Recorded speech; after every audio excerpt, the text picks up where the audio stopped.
Good evening, everybody. A quick pop-up broadcast to talk eSports with eMrick, Christopher Emrick, Johnny Danger coming at you. Draft for Upsides, eSports podcast. We got Call of Duty coming up. We got a slate tomorrow at 3 p.m. Eastern. 4 games. Chris, tell us about it. Yeah, so it's the first major. We've actually seen some of these teams play last week. We had a super week, kickoff week, so a lot of these teams have played 4 or 5 games, I think, at this point. Let me double check that. I believe it's everybody has played 5 matches outside of kind of like some exhibitions to start off with. So we have some data on the teams. We have some understanding, and we have some leverage that we can play based off of ownership from last week, how people reacted, and some of these matchups. Some of them are pretty juicy. Some of them are not so much. So I guess we can just get right into it. Yeah, so what's your attack here? 4-game slate, not a ton of teams. What's the difference between this and, say, maybe a 7 or 8 teamer? Well, you're never going to get that with Call of Duty. So this is going to be one of the larger ones. Last week we had a series of 3-game slates on Super Week, which made it a little bit easier. You want to get some pieces out of it. What we've seen is that a lot of players normalize their scores. A bad score is going to be somewhere between 60 to 80, and average decent, okay scores like 90 to 100. You're going to see some of those winning teams that have some players with dominant performances score around 120 points, and then the people that pop off and you really need to have in your lineups are going to score 140, 150, 160, somewhere in that range. And so, you've got to figure out the guys that can do that, and in a lot of these teams, most of them can. There are going to be several players that just simply can't, and they need to be excluded, and I don't think that the field has picked up on those players yet. So I'm half ignorant when it comes, more than half ignorant when it comes to Call of Duty, but you taught me how to play League of Legends, so I figure that maybe if I hang out with you here, you could teach me how to play Call of Duty. So with League of Legends, it's all about correlating the right players and the right stacks. Is it the same kind of idea in Call of Duty, or is it more of an individual players that you need to peg?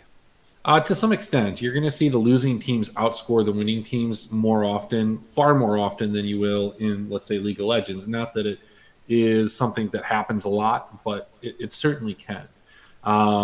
You don't need to stack players, but typically, having 1 or 2 from a team is probably a good idea, because if one guy is doing really well, either everybody else is not, or you're going to get that correlation that's going to work out.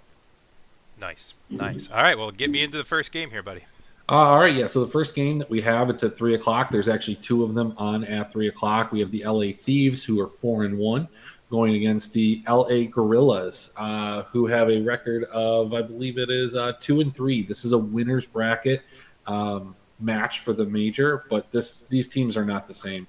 The Gorillas just kind of stumbled into this seed, whereas LA Thieves were pretty dominant, only losing their last series to the previous defending world champion Dallas Empire. So, what we look at here when we take a look at the LA Thieves is we have some major price disparity between their members when you're looking at the flex. So let's take a step away from the captain and just look at the pricing in the flex. You have Slasher, who by far is their leader, best player. He's going to score the most points on a regular basis at 9,800. That's a really, really big price tag. You're going to have to find some value other places. Slasher's a guy that you can justify going there. TJ Haley has had some really good games at 8,600. I think he's certainly playable, but he is a little bit overpriced. And, he had one series, in the beginning of Super Week where he just had some ridiculous maps with 12-0 on a search and destroy. And, he put up 160 points. It was crazy. That match, I should say, he was the lowest owned player on the team. He was the lowest priced player on the team. And then they elevated his price after. Looking at the game logs, you can see even wins, 79 and 77 points. He has not justified this price tag in any way. TJ Haley will probably be one of my lowest owned LA Thieves members by a long margin. I think Kenny is a guy that you can play. Kenny has been consistent, hasn't really had his pop-off game. I guess you could kind of consider his 135 points but he's going to be a little more consistent. His price down here is where it should be. When we started off the season, he was going to be the highest priced guy, and it didn't make sense. The guy I'm kind of interested in, and I think people are going to be a little down on it, justifiably so, is Temp. Temp put 3 good performances up in a row, 100, 100, 122, and then he kind of just fell apart. In that loss, he only put up 51 points, but that wasn't a matchup where I really wanted to target Temp too much. And then in his match against London, he had a bad series, 87 points, nothing terrible, especially given the price tag that you're paying for him here. He's more than cheap enough for you to kind of roll the dice on him. Fair enough. Hey, I just remembered that I can share my screen and we can actually look at this pricing. Oh, fantastic! That's probably a great idea. Oh, Glad I when you thought of move, it. yeah. Well, now when you move into the other side of the LA Gorillas, I mean, this is going to be a team that I don't expect to win.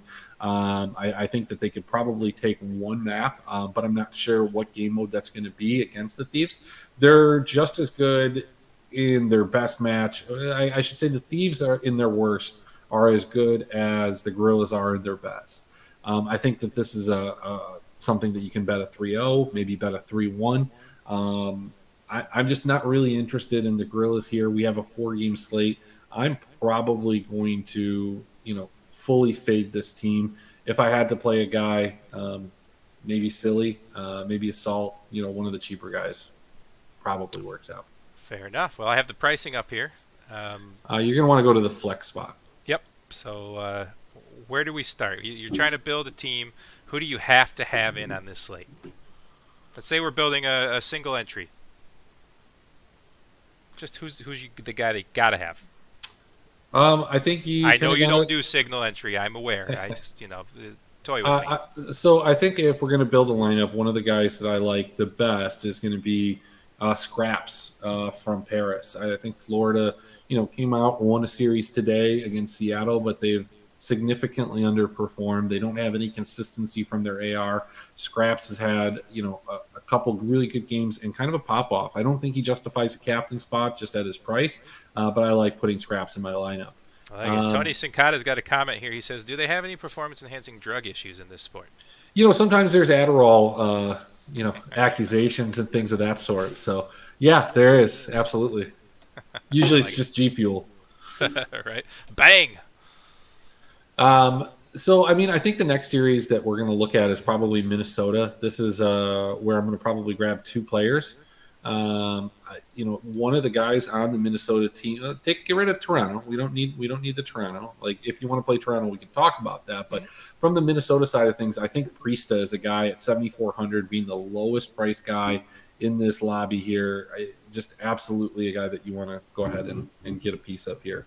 You look through the game logs, he's had two really bad series in which they lost. But if you think Minnesota wins, he's going to put up the points that justifies having him in the lineup. And, at that price, you can't go wrong. Fair enough. I think then you go ahead and you just make a decision between attach or accuracy. Both of these guys put up a lot of, points, kills, that have good KD. It's just, which one do you want? Personally, I think accuracy is a little bit more consistent. Maybe you slot him in the flex over there as well. Boom. Lastly, we're going to go back to the LA Thieves. The very first one, LAT right there. We're going to go grab Temp. We just talked about Temp. We really like Temp. We'll build him into that, and I think LA Thieves wins that really high probability of a sweep, so we're going to go ahead and grab that team slot too. So what does that leave us? That leaves us 15,000. I mean, at 15,000, we can get almost anybody that we want. The only player we can't go get is Aqua from Paris. That's fine. We like Aqua. I think it fits perfectly. You can make a decision here. If you just want to go with kind of a 2-2-1, you can go with Slasher in that spot, or I think you can go with a guy like Dashy. Either of those players are going to fill your roster and are in pretty good spots. I like it. So who are you fading that might be popular? I don't think it's so much fading that it's going to be popular. I think the guys that I want in some of my larger entry tournaments are going to be guys like Skies on Florida. While I think Paris is going to be a team that wins, if Florida wins, okay, if they perform well, you're going to see Skies with a positive KD. You're going to see him popping off on his AR, and he has done that at times this year. But at times he's really struggled, and that's why the team is where it is. So it's one of those things. If you think they're going to win, go ahead and roster him. But let's take a look at his matchup today. This was a series that Florida did, in fact, win. And let's take a look here. So for the series, he was plus 19. I mean, that's huge. 76, 57 in the 3-1 win. I mean, that's going to be 100 plus points from a guy that's one of the probably lowest owned guys on the slate just based off of the performances that he's had. Um, through his game logs. For whatever reason, Florida has fallen into situations where some of their games have not been on the DK slate. This is two at this point. Both of those games were games that Skies played really good. He was one of the highest owned players, highest priced players in the opening series that DK had. And as you can see through the box score, he underperformed.